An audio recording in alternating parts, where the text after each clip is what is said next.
Groupe Peloux, l'immobilier bien plus encore présente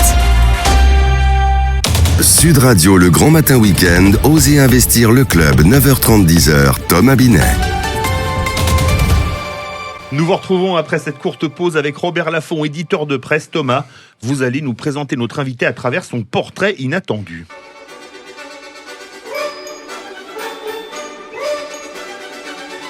Oui Philippe, comment recevoir Robert Laffont autrement qu'avec la musique originale du film Citizen Kane, surnom qui vous sera affublé par certains de vos confrères. Mania ou patron de presse, il vous revient de choisir le qualificatif le plus adapté. Ce qui est sûr, c'est que vous avez décidé de dédier votre vie à faire couler beaucoup d'encre. Après avoir fait vos études à l'Institut supérieur de gestion, l'ISG, vous prendrez la décision rapidement d'engager votre carrière dans la presse à l'âge de 26 ans. Et c'est en 1984 que sortira le premier numéro du journal Entreprendre, avec en couverture un certain Bernard Tapie, pas encore bien connu du grand public. Mais arrêtons-nous un instant sur vos débuts dans la vie, car votre dépôt légal, comme on dit dans la presse, se situera un 10 janvier. Oh, on ne peut pas dire qu'il y a eu une grande activité et actualité ce jour-là, à croire d'ailleurs qu'on attendait probablement votre venue pour écrire des titres en capitale. Mais quel plaisir de vous recevoir Robert Laffont, vous qui êtes également surnommé l'Astérix de la presse française. Êtes-vous sûr qu'on parle bien du petit Gaulois et non du signe typographique? Alors, puisque vous n'êtes pas à un surnom près, j'aurais bien tenté Lucky Luke, car vous tirez plus vite que votre ombre avec pas moins de 60 titres à votre actif et dans tous les domaines. L'économie, le sport, l'automobile, la cuisine, mais également la psychologie, la presse people, le jardinage, jusqu'à reprendre le titre Stop l'arnaque de Julien Courbet et plus récemment vous associer avec Georges Ghosn, et j'ai bien dit Georges, afin de reprendre le mythique journal VSD. Et votre recette est implacable, Robert Laffont. Vous repérez un fillon, et là, je ne parle pas de François, et vous appliquez votre méthode qui consiste à vous rapprocher du modèle des titres concurrentiels, au point que certains de vos confrères vous taxent d'éditeurs copier-coller au magazine vite fait. Alors on ne peut pas dire pour autant que vous êtes le numéro 1 de la presse, mais comme disait Jean Cocteau, les premières places ne m'intéressent pas spécialement, celles que j'aime, ce sont les places à part, et celles-là, on peut le dire, vous les occupez totalement. Allez, le moment est venu, mon cher Philippe, de recevoir le trublion de la presse française avec qui nous allons peut-être révéler sans coquille sa ligne éditoriale à travers sa une. Bonjour Robert Laffont. Bonjour Thomas Binet, merci pour ce portrait amusant et il y a beaucoup de choses vraies. Donc... J'espère, c'est fait aussi pour. Oui, tout à fait. Robert Laffont, 60 titres, 15 millions d'exemplaires, c'est considérable. Comment avez-vous réussi à en arriver là ? Vous savez, c'est comme en sport, il faut s'accrocher, il ne faut jamais lâcher. Ça fait 35 ans, effectivement. Et puis la passion, vous arrivez à résoudre beaucoup de problèmes. C'est votre maître mot, la passion ? Ouais, quand on fait un métier aussi passionnant qu'on a la chance de le faire dans l'édition de presse, c'est quand même presque ce qui est le plus beau. Quand même, c'est tous les jours, il y a des nouvelles choses à faire. On rencontre des gens fascinants. On a quand même une chance inouïe de faire ce métier. Et puis on est libre. Et on a la chance d'être effectivement des derniers groupes de presse indépendants. On est coté en bourse, mais il y a 15% du capital qui est en bourse aujourd'hui sur Euronext. Alors donc, c'est bien que vous parliez un peu argent, parce qu'on est dans Osez investir, ça ne vous a pas échappé. Ouais. Et vraiment, on est là pour ça. Vous savez, je suis un homme de presse, donc j'essaye quand même de sentir les tendances. De surfer sur le sujet. D'accord. Tous rentables, vos magazines ? Non, pas toujours, mais vous savez, c'est la chance d'avoir une collection de magazines, soixantaine, et ça permet, quand il y a des titres qui marchent moins bien, de les soutenir. Et on a constaté que les créneaux évoluent. C'est-à-dire, par exemple, la presse cuisine aujourd'hui, ça marche moins bien qu'il y a quelques années, parce qu'aujourd'hui, avec Internet, vous avez des fiches cuisine. Donc, c'est la chance d'entreprendre, c'est d'être un groupe qui peut s'appuyer sur des pôles extrêmement variés, différents. Donc, tout ne marche pas bien en même temps, et on voit bien des évolutions de presse très fortes. Est-ce que c'est le journal Entreprendre dans votre groupe qui est le plus rentable ou le plus gros succès ? Disons que c'est le plus stratégique, parce qu'Entreprendre touche quand même une cible de lecteurs qui est fondamentale. On touche quand même des entrepreneurs, des Moed Altrad. Vous avez parlé de Bernard Tapie. Bon, il n'est pas très, très bien en ce moment, mais c'est vrai que ça a été un symbole pour beaucoup. En de nombreuses années, on était le premier magazine français à le mettre en couverture, dans les années 80.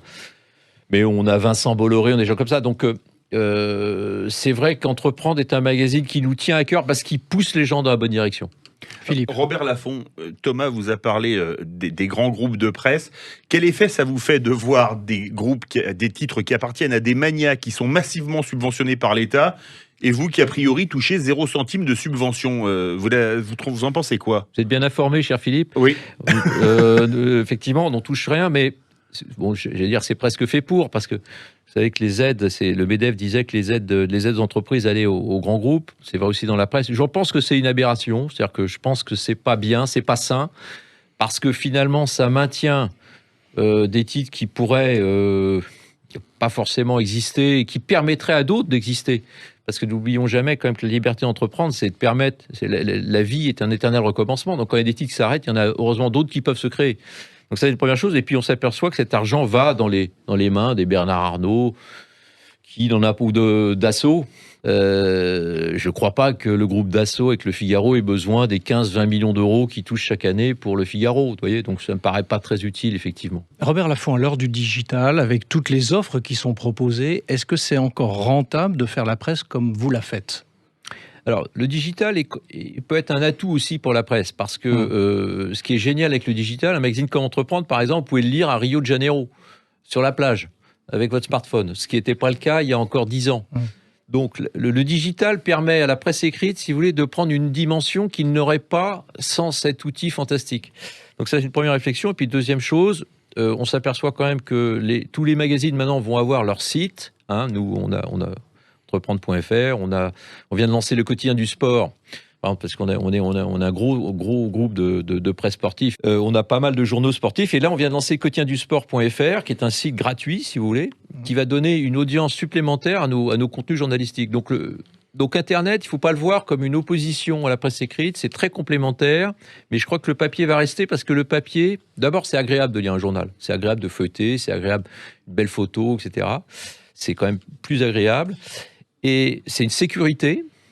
Et troisième chose, c'est complémentaire du net. Le net, c'est l'instantané. C'est la totalité de l'info. Et la presse écrite, c'est un choix, c'est une sélection. Alors, je l'ai dit tout à l'heure, vous avez fait l'Institut supérieur de gestion, vous êtes avant tout un marketeur avant d'être un homme de presse. Et je vais vous dire pourquoi je vous pose la question ainsi. Vous avez, en 2019, sorti, en février 2019, un journal qui s'appelle le Journal des Gilets jaunes. Est-ce que c'est pas de l'opportunisme aussi, de presse ? Si, au sens somme du terme. Vous savez, moi, le terme opportuniste, je le prends positivement, parce que quand on est patron de presse, opportuniste, c'est sentir le vent, finalement. Et en plus, si vous me le permettez, puisque vous me parlez de ça, c'est vrai qu'on a eu des gens qui nous ont dit « vous êtes en train de récupérer un mouvement ».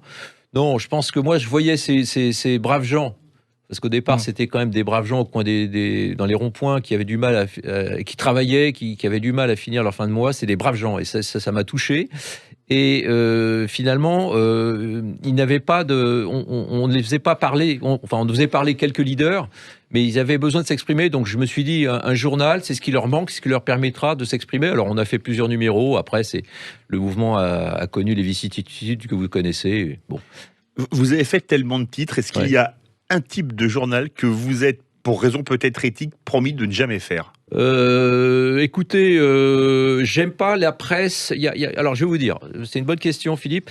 La presse qui casse le pays. Vous voyez, une presse qui va dans un sens qui politiquement, je dirais, endommage. Ça, j'ai pas envie de faire ça. D'aller dans le sens du poil, des démagogies. Robert Laffont, quelle est la recette que vous pourriez nous donner ce dimanche matin pour lancer un magazine qui marcherait ? Ne vous inquiétez pas, je ne vais pas être un concurrent.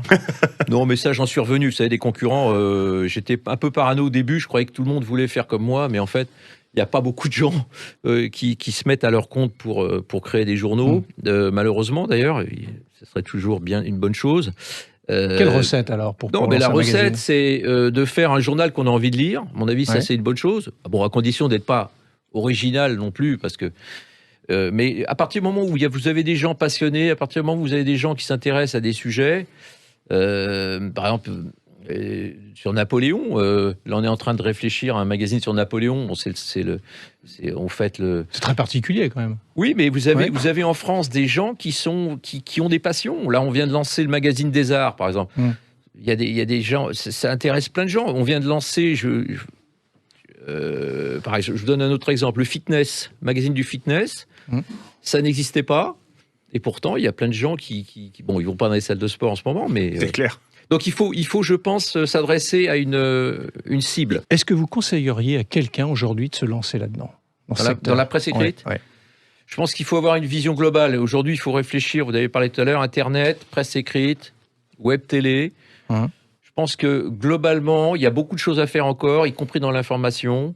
Oui, je pense que même dans les sites d'information, il n'y a pas forcément le papier. On peut avoir une démarche, regarder tous ces sites d'information qui se développent. Je pense que, par exemple, un site comme Mediapart, il est tout seul, il faut le concurrencer. Il y a beaucoup de choses à faire. Vous savez, il y a des choses à faire partout, parce que tout le monde, il y a des gens qui vous disent il n'y a plus rien à faire, tout a été inventé, c'est faux.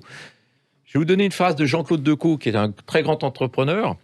Il disait, quand vous cherchez une idée, vous n'êtes pas obligé d'en inventer une. Vous pouvez prendre une idée qui est déjà faite, mais le faire encore mieux que vos concurrents. Alors, comme le veut la tradition dans Osez Investir, Robert Laffont, vous avez retenu une musique pour terminer notre rencontre de ce matin. Oui, il s'agit de la chanson de Léo Ferré s'intitulant 7 extra et datant de 1968. Il s'agit de l'un de ses plus gros succès commerciaux. Alors, pourquoi ce choix musical ? Alors, ça ne nous rajeunit pas, effectivement. Enfin, c'était quand même... Moi, j'étais hyper jeune à l'époque. Si vous voulez, ça a été un tube énorme. Et puis, c'est une époque quand même bénie des dieux, parce qu'on avait... on va pas faire les vieux combattants, les anciens combattants, parce qu'il y a plein de choses qu'on n'avait pas et qu'on a aujourd'hui qui sont géniales. Il faut aussi être honnête. Mais c'était une époque où il y avait un espoir, le lendemain était mieux qu'aujourd'hui, et on pouvait rêver à plein de choses. Et cet extra, on a dansé sur cette chanson. C'était l'époque où il y avait les tubes de l'été.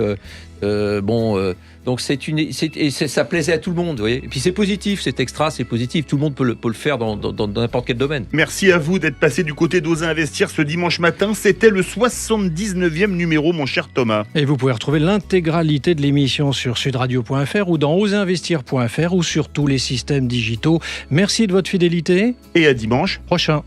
Sud Radio, le grand matin week-end, Osez Investir le club, 9h30, 10h, Thomas Binet. Avec Groupe Peloux, l'immobilier et bien plus encore.